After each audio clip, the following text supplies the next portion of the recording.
दुनिया भर की सेना के लिए एक अनोखा सामान बनाने जा रहा है भारत, जिससे भारत का काम विदेशी सैनिकों के शरीर पर अलग से ही चमकता हुआ नजर आएगा।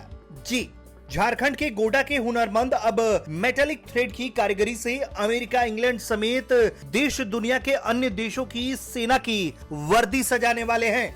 सुनने में थोड़ा अजीब जरूर लगेगा, लेकिन ये 16 आने सच खबर है कि भारत ने अंतर्राष्ट्रीय स्तर पर अपनी एक नई पहचान बना ली है। अद्विक को ब्लड कैंसर है। उसके माँ बाप उसके इलाज कराने में असमर्थ हैं। इन्हें आपकी एक छोटी सी मदद की जरूरत है। डिस्क्रिप्शन में दिए हुए लिंक पर जाएं और अद्विक की उम्मीद बने।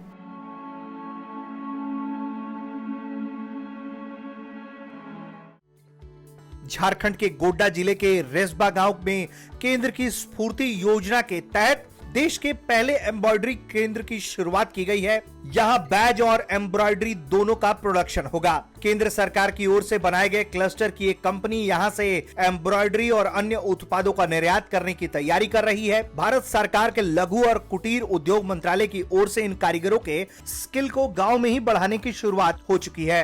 कारीगरों की तकनीकी सुविधा उपलब्ध कराने के साथ ही इनके उत्पाद अब अमेरिका, यूरोप समेत पूरी दुनिया में पहुंचाने का भी प्रयास किया जा रहा है।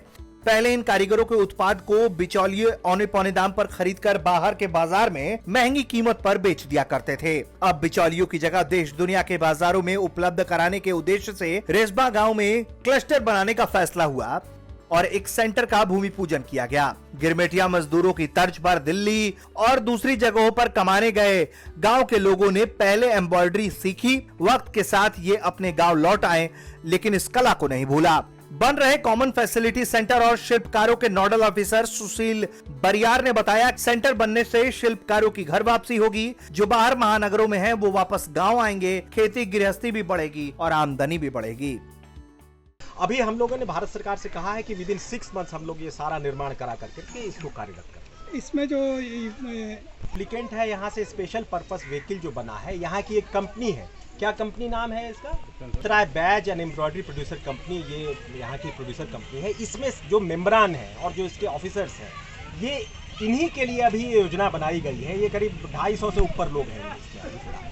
लेकिन स्फूर्ति योजना की ड्यूटी यही है कि इसमें और भी इसको देख करके इनका मार्केट जब बढ़िया होने लगेगा, तो इसको देख करके अगल बगल के भी जो ग्रामीण अगर ये हुनर को सीखना चाहेंगे, तो इसी CFC के माध्यम से उन्हें हुनरमंद बनाया जाएगा और उनको भी इससे जोड़ा जाएगा। एक बात ये तो इन लोग बैज बनाते हैं, उसका डिमांड पहले से भी ब्रिटिश और US आर्मी में रहा है। ब्रिटिश और US आर्मी में ही इन लोग थ्रू एजेंट्स डायरेक्ट इन लोग अभी तक बाजार नहीं कर पाए हैं।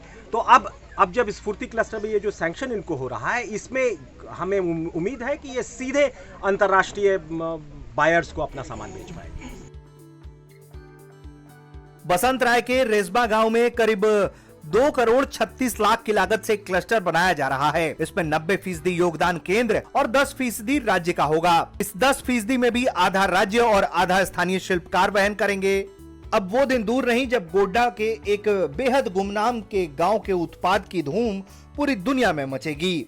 अगर ये प्रयास सफल हुआ तो दुनिया की महाशक्ति संयुक्त राज्य अमेरिका के केंद्र व्हाइट हाउस और कभी पूरी दुनिया पर राज करने वाले इंग्लैंड के एलिजाबेथ गैलरी सिक्योरिटी अफसरों की वर्दी पर भी गोड्डा का बैच सजा होगा। गोड्डा से संतोष भगत, रांची से सत्यजीत कुमार, भारत तक।